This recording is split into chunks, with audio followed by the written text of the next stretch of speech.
Eu até coloquei o microfonezinho para melhorar. E agora vocês estão me ouvindo? Melhorou, amores?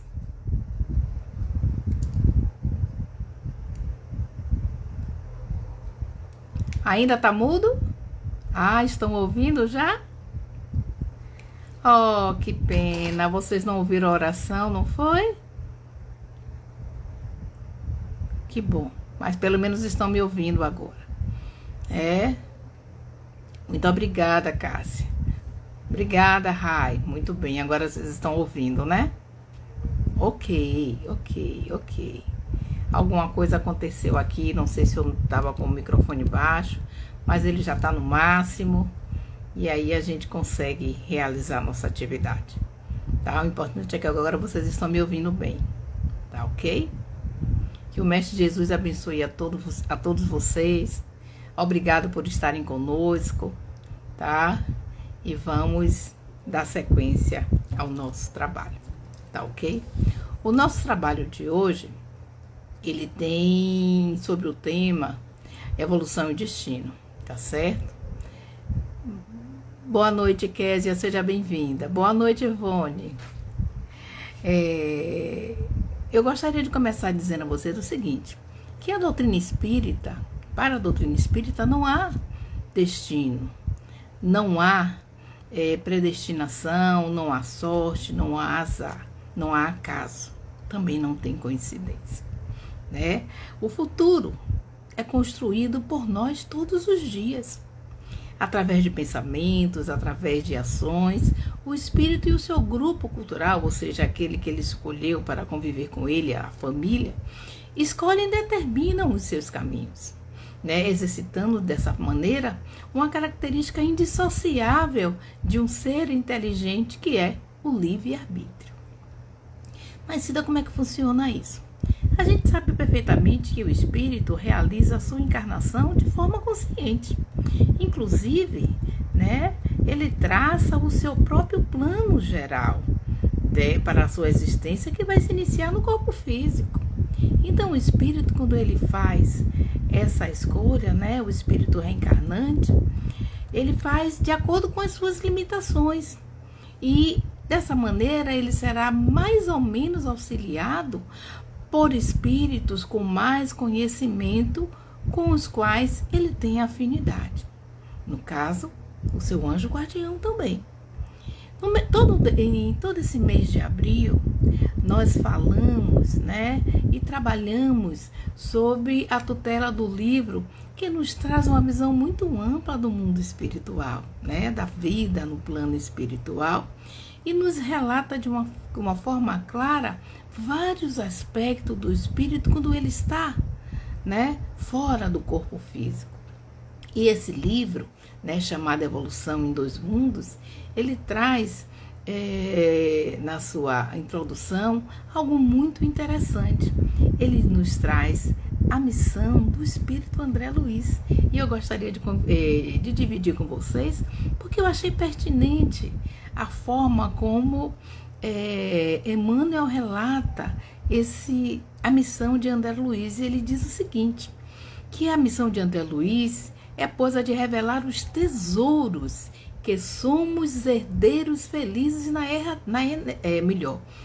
eternidade, São riquezas imperecíveis cuja posse jamais entraremos sem a indispensável aquisição da sabedoria e do amor.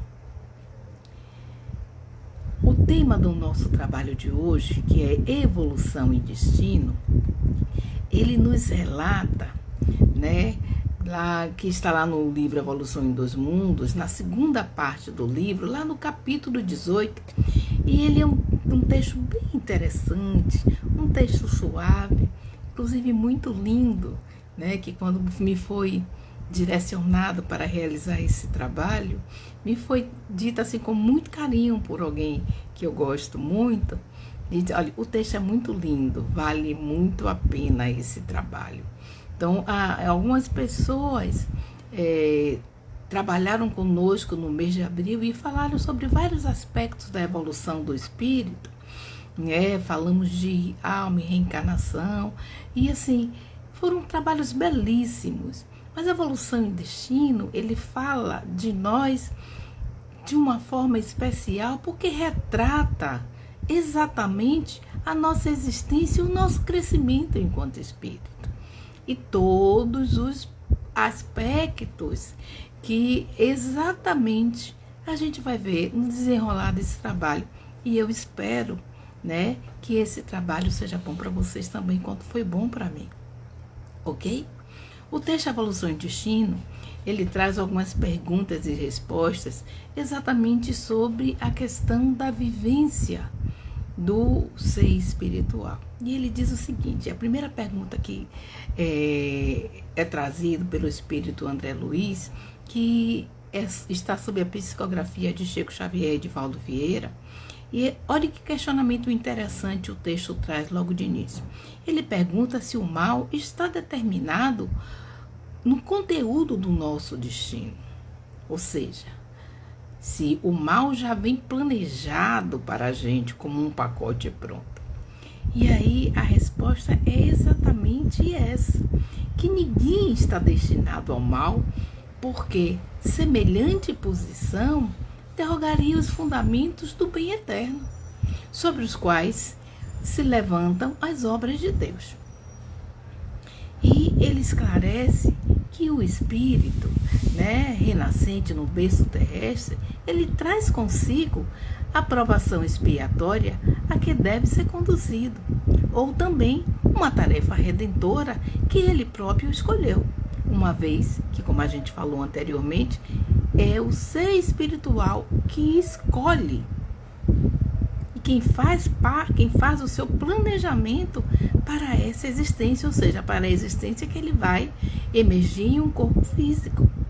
Então, ele escolhe se ele quer uma caminhada redentora, ele escolhe se vai buscar acertar mais do que errar, ele faz o seu planejamento para os resgates dos débitos de vidas anteriores e também, né, ao decorrer dessa trajetória, ele também escolhe os débitos que ele vai contrair nessa existência. Nada vai estar apenas na mão de outra pessoa. Dessa maneira, prevalece aí um princípio que vige nas sociedades terrestres, pelo qual o homem é malfeitor, confesso, e que deve ser, né, segregado em um estabelecimento correcional, caso ele venha a atentar contra as leis de sociedade. E para isso ele vai encontrar um espaço adequado para a sua reeducação social. E, se ele apenas é um aprendiz no campo das experiências das dívidas e créditos, se ele não tem falta grave a resgatar, é justo que ele possa, no decorrer dessas suas escolhas, buscar, né, pedir às autoridades superiores que lhe presidem os movimentos, o gênero de um trabalho para que ele possa transcorrer a sua atividade, se afeiçoar, mas que ele se sinta apto sempre ao processo do autoaperfeiçoamento. O contrário acontece quando o ser comete uma falta grave, como eu disse, né, contra as leis da sociedade e também contra as leis de Deus, porque muito do que está nas leis, né, da sociedade, na lei terrestre, são partes do que é criado nas leis divinas. Então o ser, ele vem com a consciência gravada do que é certo e do que é errado, mas se ainda assim ele não observa e tenta de qualquer forma levar a sua caminhada de acordo com a forma como ele encontra, à medida que ele vai, né, batendo de frente, ou que ele vai buscando, né, dentro do seu processo egóico de apenas estabelecer e fazer aquilo que lhe compraz, independentemente do respeito, do amor e do convívio com o outro, ele vai esbarrar nas duas leis, sem dúvida nenhuma. Então a gente pode entender que aquele que intentou ou que realizou um delito passivo de dolorosa punição, ele não vai ser internado numa penitenciária ou num trabalho reparador para que demande deliberadamente outros delitos. a intenção é que ele entre lá para ser corrigido, tá? Porque dessa forma, ele, ao invés de corrigir a sua falta e se regenerar, ele vai aumentar ainda mais e agravar a culpa que ele tem perante a lei. Nós sabemos que o nosso sistema penitenciário hoje, né, de uma maneira geral, está muito longe de ser uma instituição onde os seres entram para se corrigir, para se regenerar. Mas a ideia é que isso seja feito para que ele, ao cumprir o tempo, que também chamamos de pena correcional necessária, ele saia de uma maneira regenerada e apto para integrar a sociedade novamente. Pelo menos é isso que determina a lei. Agora, é natural que esse ser que contraiu débitos, né, seja nessa ou naquela forma de resgate, venha sofrer também os impulsos e as recidivas do erro em que ele faliu. Na nossa caminhada, muitas vezes, nós somos reincidentes.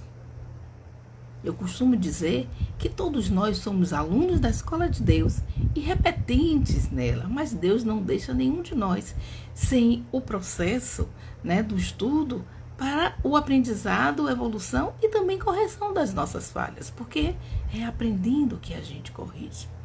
Entretanto, quando a gente passa por uma situação dessa, de um delito, de algo que a gente contrai e se compromete, nos é dado a possibilidade de corrigir. Então, dessa maneira, no plano superior, ninguém recebe dele a determinação de ser relapso ou de ser vicioso. Ninguém vem com a destinação de ser um madraço ou um delinquente, com passagem justificada no latrocínio, na dipsomania, que é o alcoolismo. Ninguém bem determinado de que vai ser a vida inteira, né, o trabalho no processo do meretrício ou vai ser ocioso. No homicídio, que vai viver apenas de homicídio ou vai só ser suicida a vida inteira. Não. A gente padece sim nesse ou naquele setor da vida. O impulso de enveredar por esse ou por aquele caminho, menos digno ou mais digno, depende daquilo que o ser constitui, da influência ainda do seu passado, ou desse passado que está em nós, instilando muitas vezes, né, nos provocando a tentação. Mas a gente precisa estar atento. É por isso que se diz que vigiar e orar é necessário, para que a gente não venha só ficar repetindo os erros do ontem, e para que a gente possa, em contraposição àquilo que a gente já foi no passado, mudar esse destino e trazer para a nossa existência entendimentos, comportamentos, né, posturas, e vigiar os pensamentos para que ele não se deixe enredar novamente pelos erros já cometidos. Uma vez eu li, eu não lembro exatamente o autor, que disse que se a gente quer saber exatamente quem fomos nós no passado, que nós devemos observar quais são os nossos pensamentos, que a gente deve observar quais são as nossas atitudes, observar as palavras que a gente profere, porque a gente pode ter ideia exatamente de quem somos nós. A gente não precisa esperar que o outro diga: ah, você tem um comportamento malicioso, ah, você tem um comportamento que é arrastado para tal erro, para aquele. Não. Nós precisamos olhar para dentro de nós e estabelecer exatamente quem eu sou a partir do que eu penso, do que eu faço, do que eu digo.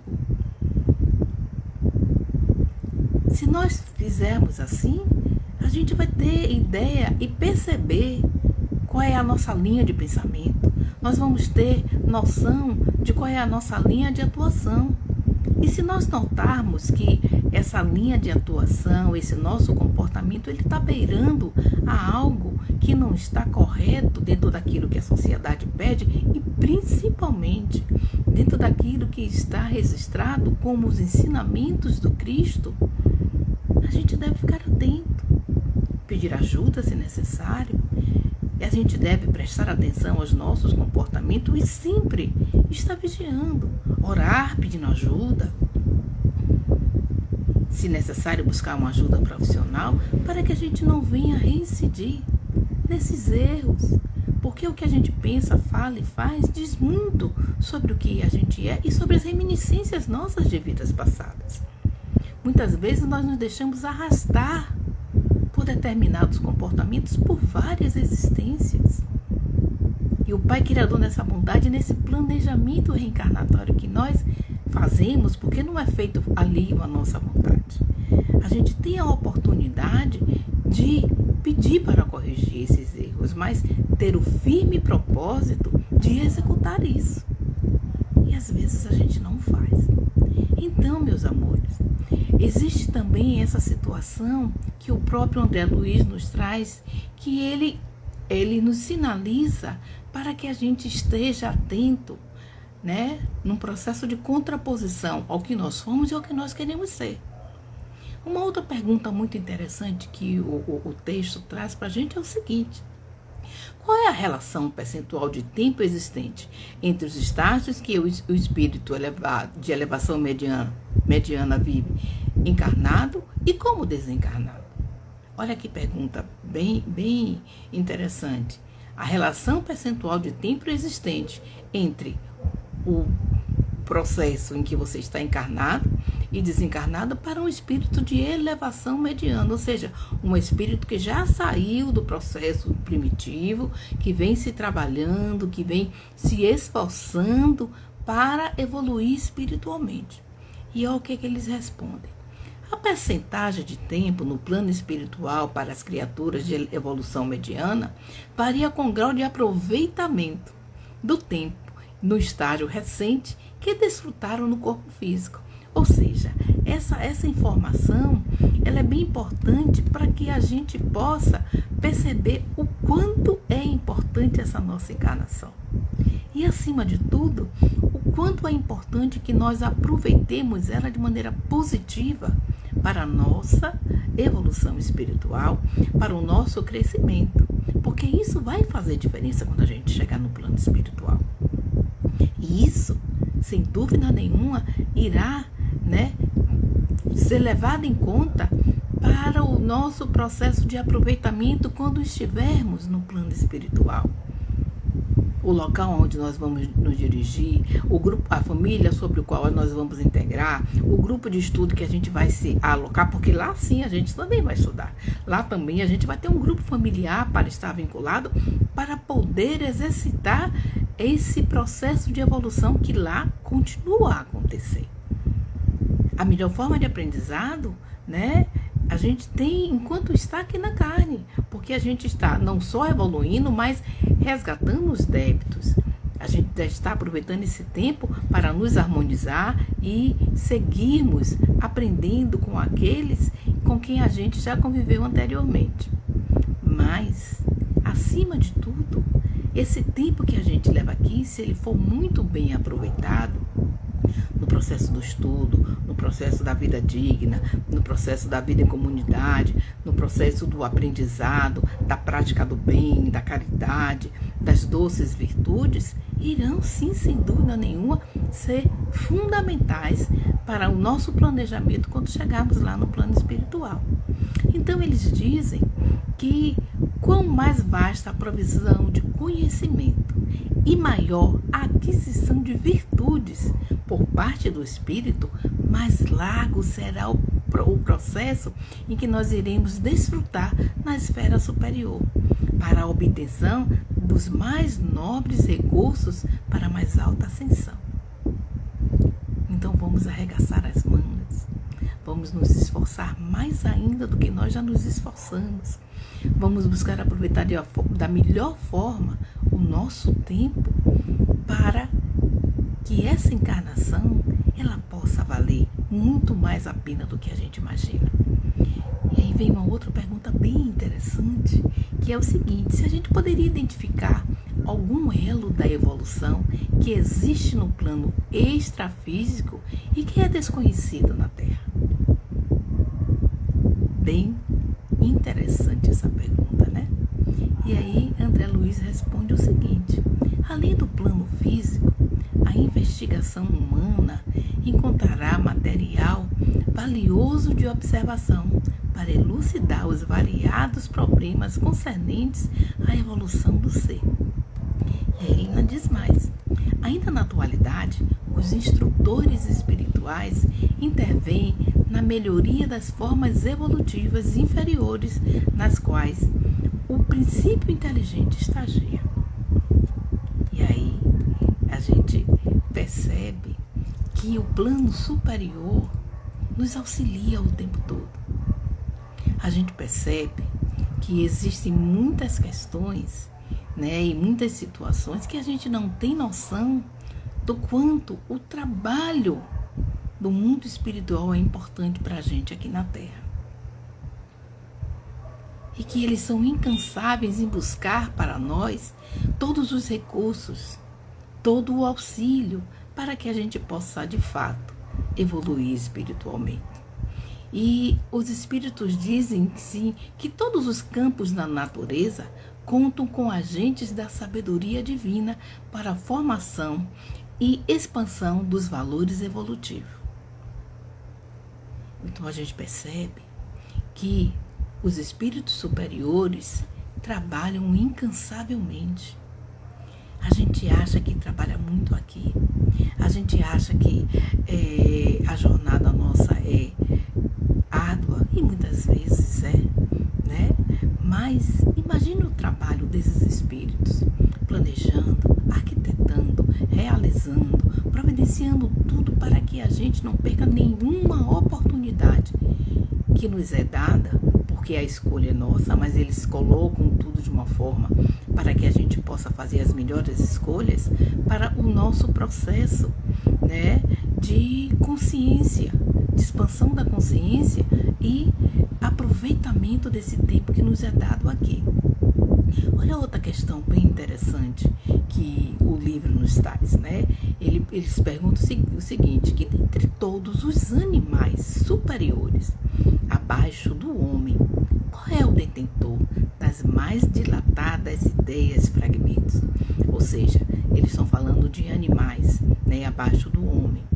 Então, eles não podem trazer o pensamento, a forma de atuação, como se fosse instintos pequenos, mas com mais sabedoria, exatamente a maneira de se posicionar dos animais. Qual deles apresenta o maior grau, de inteligência nesse processo? E eles dizem o seguinte, que esse assunto demanda longo estudo técnico na esfera da evolução. Mas, por que há ideias e fragmentos de determinados sentidos mais avançados em certos animais, que em outros que ainda não conseguem ter essas ideias, fragmentos? A gente tem pensamentos, os animais têm uma noção fragmentada dessa linha de pensamento. E aí eles dizem o seguinte, ainda assim, eles vão nomear alguns animais para que a gente possa ter essa noção de como eles atuam, ou seja, quais os animais que mais se aproximam do pensamento do homem, da maneira de agir. E eles dizem que o cão e o macaco, o gato, o elefante, a mula e o cavalo, são os animais que se apresentam como elementos da nossa experiência usual e são mais amplamente dotados de riqueza mental, como introdução ao pensamento contínuo. Então, esse texto, ele foi produzido em Pedro Leopoldo, lá em Minas Gerais, em 22 de junho de 1958. 1958, amores. Olha o tempo que esse texto tem e quanto ele é pertinente para os nossos dias atuais, o quanto ele é importante para nós entendermos um pouco mais no nosso destino, no processo evolucional da nossa caminhada. Quando eles sinalizam na importância da gente entender que o mal e o bem não são simplesmente dados a gente por Deus, eles são resultado das nossas escolhas. Que a maneira como nós iremos conduzir a nossa vida diz muito das nossas reminiscências do ontem, mas diz muito do que ainda está dentro de nós hoje. Para que a gente se observe, para que a gente possa estar atento àquilo que de fato a gente planejou, pode não lembrar por conta do véu do esquecimento, mas que a gente precisa estabelecer como missão de melhoramento nosso nesse plano. E quem sabe assim a gente consiga coincidir isso com o que foi planejado para a gente antes de adentrarmos o corpo físico. Se a gente voltar para o Livro dos Espíritos, a gente vai ver lá no Livro dos Espíritos, quando Kardec se refere às escolhas das provas e fala do destino, lá na questão 258, na letra A, Kardec fez a seguinte pergunta aos espíritos, né? Não é Deus então que ele impõe as tribulações da vida como castigo? Tem muito a ver com o texto. E aí os espíritos respondem a Kardec o seguinte, que nada acontece sem a permissão de Deus, pois foi ele quem estabeleceu todas as leis que regem o universo. Mas os espíritos dizem, perguntai então por que ele fez tal lei e não fez essa outra, dando ao espírito a liberdade de escolher, né? Ou seja, não tirando do ser encarnante o livre-arbítrio e a responsabilidade daquilo que ele escolhe. Então Deus lhe deixa toda a responsabilidade de seus atos e suas consequências. É lógico, né? Porque todas as nossas escolhas têm consequência. Nada entrava ao futuro do ser, no caminho do bem que ele escolha, como no caminho do mal. Todos eles estão abertos para que o ser possa decidir para onde ele vai. Lembra da história da porta estreita e da porta larga? É bem assim. Então, se o ser vier a sucumbir, né, por alguma escolha dele, resta-lhe o consolo de que nem tudo está perdido. Porque para Deus, ele terá, né, na sua infinita bondade, ele vai ter a oportunidade, né, de voltar e de recomeçar e corrigir aquilo que foi mal feito. Mas ele precisa ter consciência de que essa escolha é dele, as consequências serão deles também. Além disso, é preciso distinguir, né, da obra, da vontade do homem, como da vontade de Deus. A gente não pode responsabilizar tudo. A gente não pode viver dizendo que foi Deus que escolheu isso para mim. Não. Hoje nós já temos consciência de saber que fomos nós que fizemos determinadas escolhas, como a gente continua fazendo no hoje. Vamos avaliar rapidamente o nosso dia. Quantas escolhas eu fiz hoje? Quantas delas foram acertadas? Quantas delas não foram tão bem ajustadas? Por um momento ruim, por um pensamento ruim, porque eu não controlei bem a minha emoção. E eu posso responsabilizar Deus por isso? Então, a gente precisa ter essa consciência de que nem tudo foi Deus que criou. A gente, muitas vezes, quando faz uma escolha errada, quando decide, por exemplo, pegar um caminho que a gente sabe que é ameaçador, que não vai dar certo, ou que eu posso colher alguns resultados ruins, eu não posso dizer que foi Deus que escolheu esse caminho para mim. E dizer, se algum perigo está à frente, que Deus poderia ter me tirado desse perigo. Fui eu que escolhi o caminho. Muitas das vezes, Deus até tenta. O nosso anjo guardião até nos auxilia, mas a gente faz as nossas escolhas. Às vezes, Deus, inclusive, deixa que a gente seja exposto a esse caminho ou aquele, porque nele ele viu uma forma da gente progredir, no processo de usar a sabedoria para fazer melhores escolhas. Nesse processo aí, ele está nos ajudando de uma forma educacional. Emmanuel sinaliza para a gente, né, com relação ao nosso destino, que de uma maneira isolada, cada um tem no planeta um mapa das suas lutas e os seus serviços. O berço de todo homem é um princípio de um labirinto de tentações e de dores. E eles são inerentes à própria vida na esfera terrestre. Labirinto por ele mesmo traçado. E que necessita que o ser necessita palmilhar com bravura e com coragem moral. Portanto, meus amores, cada alma tem o seu destino traçado, tem o seu ponto de vista do trabalho e do sofrimento. Agora, sem nenhum paradoxo, ele tem que combater, nesse seu destino traçado com o seu próprio destino, ou seja, com as suas próprias lutas diárias. Porque o homem, ele não nasceu para ser vencido, ele nasceu para vencer a si mesmo. Todo espírito que trabalha para dominar a sua matéria, para vencer o seu homem velho, ele vai triunfar se manter o seu pensamento e a linha de trabalho de uma forma superior. Senão, ele vai ser, de uma certa forma, se deixar sucumbir pelos seus impulsos inferiores. E André Luiz ainda nos ajuda no seguinte sentido. André Luiz nos diz, lá naquele texto, Endereços de Paz, quando ele nos fala sobre o poder da palavra. Olha o que a gente começou a falar no início. Se a gente quer saber quem somos nós, que a gente avalie o que a gente pensa, que a gente avalie o que a gente fala e que a gente avalie o que a gente faz. Então, André Luiz diz o seguinte sobre o nosso processo da fala, que também está ligado à maneira como a gente se destina a caminhar nessa vida, que a palavra é indubitavelmente um dos fatores determinantes no destino da criatura.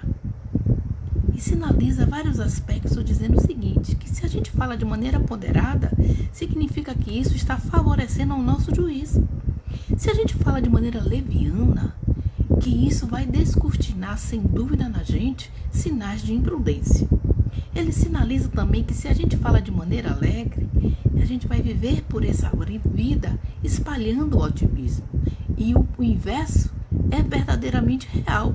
Se a gente anda falando de maneira triste, a gente vai semear desânimo, E não tem jeito. A gente vai ser sinônimo de pessimismo. Se a gente fala de maneira generosa, nós vamos abrir caminho à elevação. Mas, se falamos de maneira maledicente, a gente vai cavar despenhadeiros.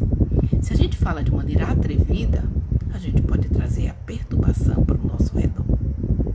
Se falarmos de maneira serena, a gente vai produzir calma, Seremos esse sinônimo de levar calma para o outro. Se falarmos de maneira fervorosa, a gente vai impor a confiança. Mas se falarmos de maneira descrente, vamos invocar a frieza e também a insegurança. Se falarmos de maneira bondosa, vamos ajudar sempre a quem está ao nosso redor. Mas se falarmos de maneira cruel, nós vamos ferir de uma forma implacável a quem está ao nosso lado. Se falarmos de maneira sábia, nós vamos ensinar, mas também vamos aprender com nós mesmos. E se falarmos de maneira ignorante, vamos complicar toda e qualquer comunicação. Se falarmos de maneira nobre, vamos tecer o respeito para com quem está ao nosso lado. Se formos sarcásticos e falarmos assim também, vamos improvisar o desprezo, o desrespeito. Se falarmos de maneira educada, vamos auxiliar a todos. E se falarmos de maneira inconsciente, vamos gerar amargura e decepção. Então, por isso mesmo, Jesus já nos exortava dizendo o seguinte, que não procure o argueiro no olho do teu irmão, quando vós trazes a trave no teu olho. Isso está lá no Evangelho de Mateus. Porque a palavra é a bússola da nossa alma.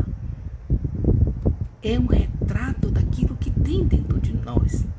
E isso vai ficar impresso onde quer que nós estejamos. Que a gente possa conduzir as nossas falas na romagem do mundo pela orientação do Cristo. Porque, em verdade, ela é força que nos abre as portas do coração, as fontes luminosas da vida na corrente da morte. Allan Kardec, lá em Instruções Práticas sobre as Manifestações Espíritas, nos faz um relato bem interessante, quando ele nos chama a atenção, finalizando a questão sobre a fatalidade e o destino. Porque muita gente diz que o que acontece na minha vida é uma fatalidade, foi Deus que escolheu, é só os desígnios de Deus e tudo bem. Mas não é bem assim, não. A doutrina nos ensina, né, que a fatalidade, né, ou que todos nós, que os nossos acontecimentos e, por extensão, os nossos atos são predestinados e submetidos a uma lei à qual nós não podemos fugir. Fatalidade, né, vem do latim fatalitas, né, ou de fato, que significa destino inevitável. Nós começamos esse trabalho dizendo que para a doutrina dos espíritos, tá certo? Azar, sorte, destino, é tudo escolha nossa, não são coisas ao acaso. Então, se a gente ficar achando que tudo que acontece na nossa vida é fatalidade, a gente precisa exatamente entender o que é fatalidade. A fatalidade, né, existem duas espécies. Uma é proveniente, né, das causas exteriores que nos podem atingir e que, de certa forma, reagem sobre nós. E a gente pode chamar essa fatalidade reativa, que acontece de forma exterior. Mas existe uma fatalidade eventual. É uma outra que se origina em nós mesmos e que determina as nossas ações, as nossas palavras, que é a fatalidade pessoal. Então, no sentido absoluto, o vocábulo fatalidade transforma o homem numa máquina sem iniciativa e sem livre-arbítrio, o que não é a nossa realidade. Nós sabemos que nós somos detentores do nosso destino. Nós sabemos que nós fizemos as nossas escolhas no ontem. Nós sabemos hoje, né, que no processo da reencarnação, o planejamento reencarnatório foi feito por nós. E nós sabemos, consequentemente, que com o processo do nosso livre-arbítrio, né, e, consequentemente, não podemos derrogar a responsabilidade para o outro. Porque se fizéssemos isso, a gente estaria negando toda a moral que já conhecemos.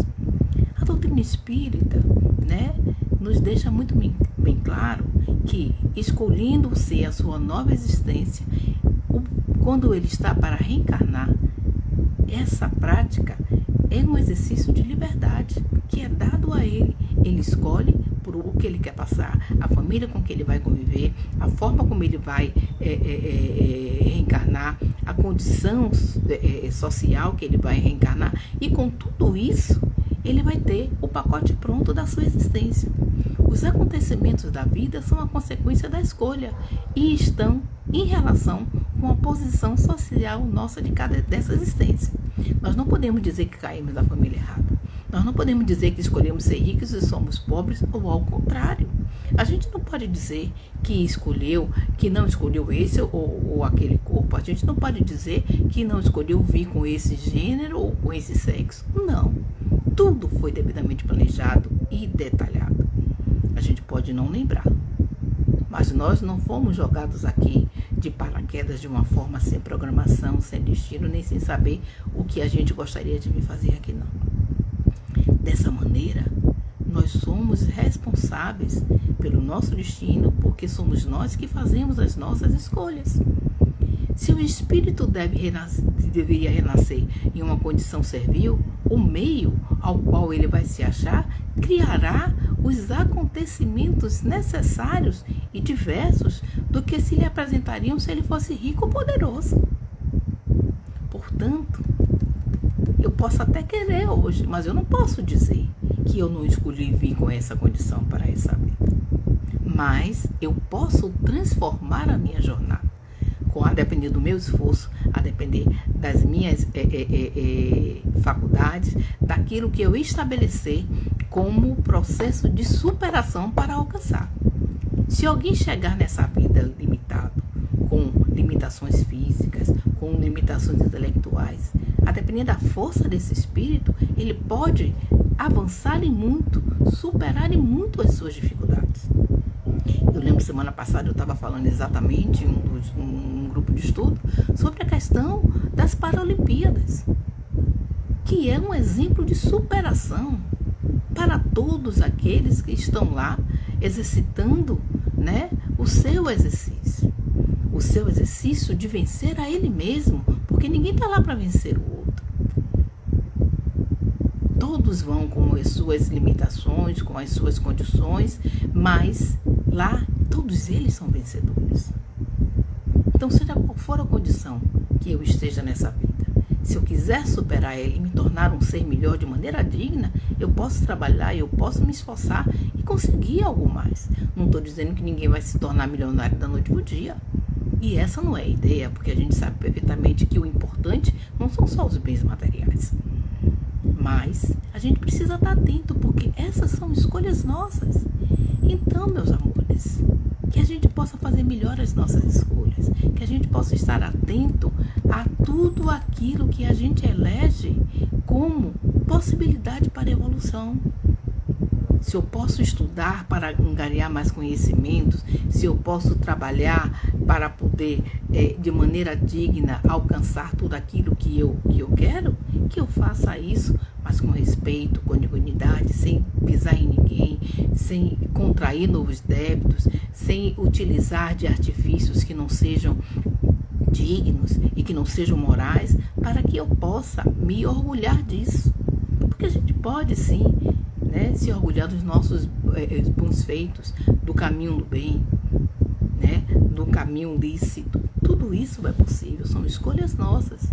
Então, se o homem tiver que fazer uma escolha e traçar 3 caminhos para onde ele quer chegar no seu objetivo, seja pela montanha, seja planície, seja pelo mar, ele pode encontrar dificuldades, ele pode encontrar obstáculos, né? Se ele decide ir pela montanha, ele pode encontrar pedras, ele pode encontrar precipícios. Se ele vai escolher pela planície, ele pode encontrar pântano, ele pode encontrar no mar tempestades, mas se ele lutar e decidir e escolher bem esse caminho, que é o que mais lhe caracteriza para que ele possa chegar ao local, se ele fizer uma boa escolha, ele vai alcançar. Então, que a gente possa fazer as melhores escolhas na nossa jornada. Que a gente possa entender que Deus coloca vários meios ao nosso dispor para que a gente possa, né, com sabedoria, fazer as nossas escolhas, né, com responsabilidade, trilhar os nossos caminhos, né, exercendo o nosso livre-arbítrio para que a gente possa colher as melhores sementes. O que a gente semear, a gente vai colher, porque essa é uma das leis divinas. A lei do progresso nos impõe, né, nos possibilita avançarmos sempre, mas depende da gente. Não adianta a gente ficar se atirando em todo e qualquer lugar, esperando que Deus nos isse, nos carregue, nos levante, para a gente testar se Deus existe, se Ele está à nossa disposição. Não é bem assim. Quando nós não temos o devido esclarecimento do que de fato a gente está fazendo aqui, para onde a gente vai, do que a gente quer, a gente precisa parar, pensar, refletir, olhar para dentro de nós, ver o que de fato a gente quer, ver o que de fato a gente está fazendo. Se é difícil para fazer essas escolhas sozinhos, a gente busque um auxílio, a gente busque, né, uma orientação, busque um livro, um estudo, algo que possa clarear a nossa mente, mas que a gente não fique atirando para todos os lados sem saber exatamente aonde a gente quer chegar. Porque a evolução, segundo, né, o Espiritismo, diz respeito exatamente à nossa expansão de consciência, ao nosso processo e exercício da resignação, ao exercício da fé e, sobretudo, da caridade. Não adianta a gente levar pela vida mal-humorado, reclamando, dizendo que eu não tenho o que eu quero, que eu luto, não consigo nada, mas eu preciso saber o que de fato eu estou fazendo para alcançar tudo isso. Porque a evolução espiritual, segundo a doutrina dos espíritos, abrange todos os tipos de espíritos, uma vez que diz respeito ao nosso processo de reforma íntima, de transformação interior. Então, não tem necessidade da gente desistir dos nossos sonhos porque está difícil. Se esses sonhos são legítimos ou vão nos levar a uma posição melhor, que a gente possa também ajudar outras pessoas, a gente deve continuar tentando, a gente deve continuar lutando para alcançar esses resultados. Lembra daquela frase? Ajuda-te, que o céu te ajudará? É bem por aí. O Pai Criador não abandona nenhum dos seus filhos. Muito pelo contrário. Ele nos coloca situações tão importantes e seres espirituais, benfeitores abnegados do nosso lado, para que a gente possa diariamente vencer cada desafio que nos é colocado, superar cada obstáculo que é trazido para a nossa vida, né? Porque se nós buscarmos, não vai ser fácil, porque nós vivemos num mundo de provas e expiações, mas será possível, porque o Pai Criador quer ver o sucesso de todos nós. Basta que para isso a gente possa se esforçar para alcançar. Tá ok? No próprio livro dos Espíritos, lá no capítulo 8º, né, quando ele fala da lei do progresso, os Espíritos nos esclarecem exatamente o seguinte sobre a marcha do progresso. Que algumas observações que eles fazem nos permitem compreender as desventuras que muitas vezes a gente passa na Terra, mas que está no planejamento, e se a gente persistir, a gente consegue. Eles falam sobre o seguinte: segue sempre marcha progressiva e lenta o aperfeiçoamento da humanidade? Olha o que os Espíritos responderam a Kardec. Que há o progresso regular e lento, que resulta da força das coisas. Quando, porém, um povo não progride tão depressa quanto deveria, Deus o sujeita de tempos em tempos a um abalo físico ou moral que o transforma. Ou seja, às vezes quando existe um turbilhão de coisas acontecendo e que a gente acha que tudo está acontecendo para que a gente não possa avançar, para que a gente não possa alcançar o nosso processo de evolução espiritual, exatamente para sacudir a gente e perceber que dentro de cada um de nós existe uma força, existe um potencial que a gente pode lançar mão. E é exatamente no momento de dor, exatamente no momento de crise, exatamente no momento de dificuldade que a gente consegue perceber tudo isso, tá? Então, o nosso objetivo é evoluir espiritualmente, é compreender a natureza divina dessas coisas, é resgatar a consciência de que somos seres espirituais, né, vivenciando uma experiência carnal, que tudo aqui é temporário, mas todas as coisas do Espírito vão fazer toda a diferença, porque elas serão para sempre. Então, a gente possa sempre buscar a elevação, buscar a ajuda dos espíritos superiores, que eles nos ajudarão, sim, a evoluir, porque a isso nós estamos destinados. E eu vou finalizar lendo para vocês um texto intitulado Destino, por Emmanuel, que é muito lindo e que fala exatamente sobre tudo isso que a gente conversou agora. Reflita um pouquinho comigo, porque o texto é belíssimo. Emmanuel nos fala o seguinte: que destino e livre-arbítrio sempre coexistem nas atividades humanas. O Criador, infalível, estabelece a vida universal. O homem, falível, traça os roteiros da vida que lhe é próprio. O Pai organiza as leis eternas. O Filho vale-se das suas experiências. Não há fatalidade para o mal, e sim destinação para o bem. É por isso que a todas as criaturas foram concedidas a bênção da razão, com luz consciencial no caminho. Se o Senhor Supremo estatui diretrizes e recomenda aos homens a execução dos princípios formulados, o homem é compelido a cooperar em sua obra divina.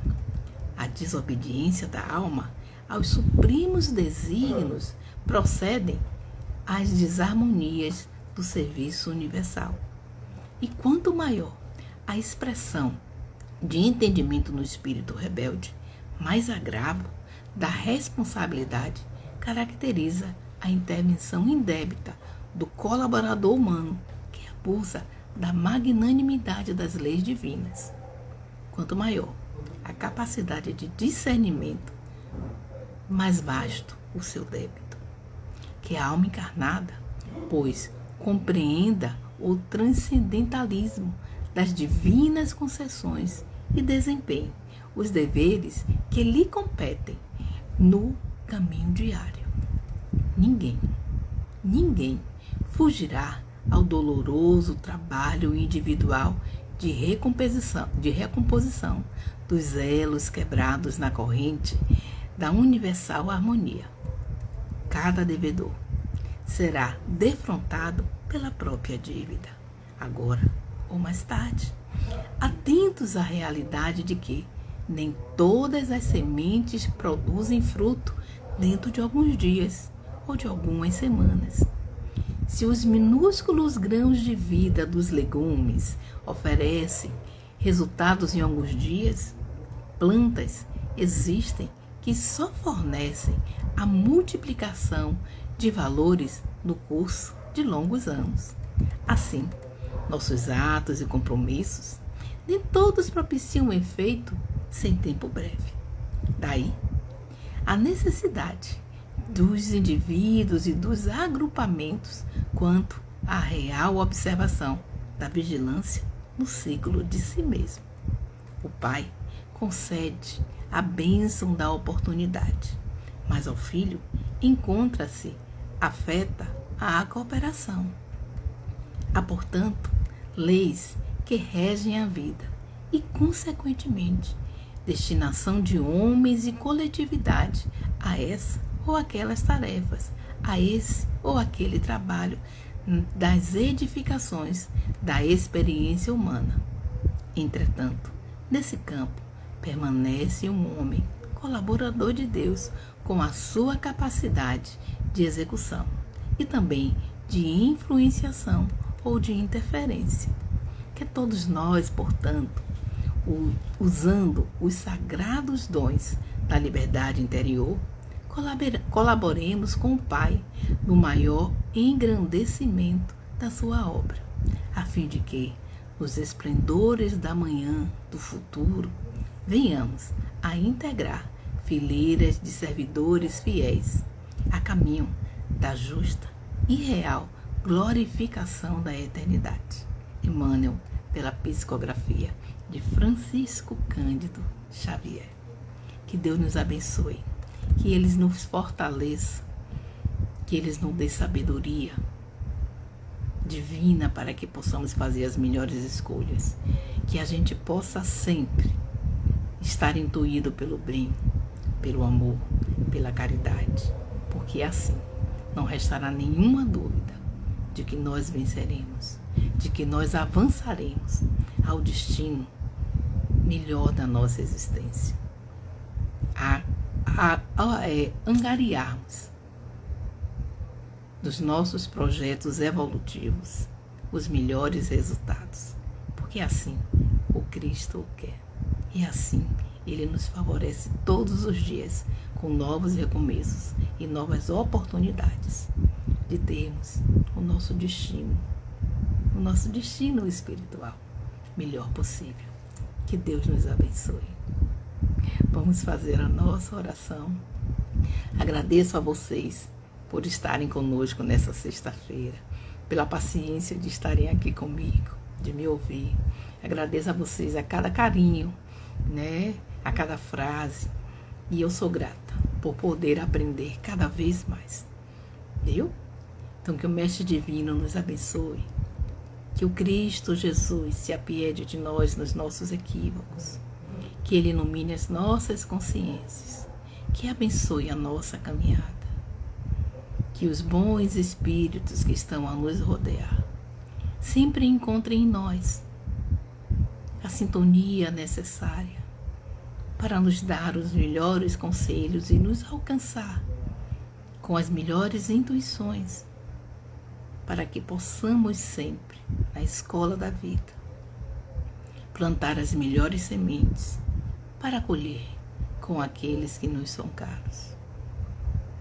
Que o nosso bondoso Pai Criador nos fortaleça e nos mantenha no caminho do bem, do amor e da caridade, para que a cada vez que retornemos para a nossa casa espiritual, possamos nos apresentar lá melhores do que quando aqui, nessa jornada terrena, adentrarmos um corpo físico.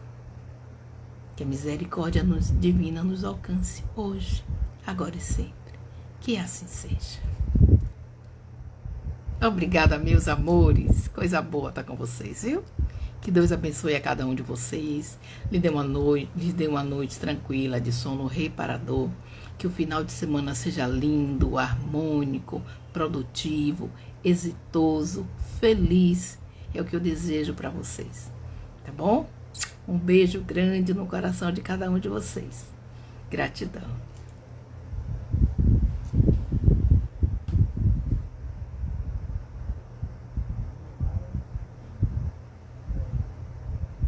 Obrigada, Cassinha. Obrigada, Taninha. Obrigada, Eneide. Um cheiro no coração de vocês, viu, amores? Obrigado, Bárbara.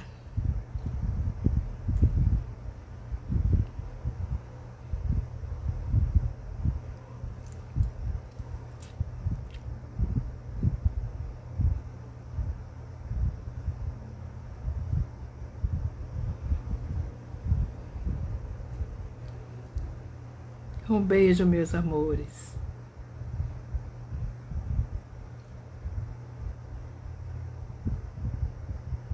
Obrigada a você, Cássia.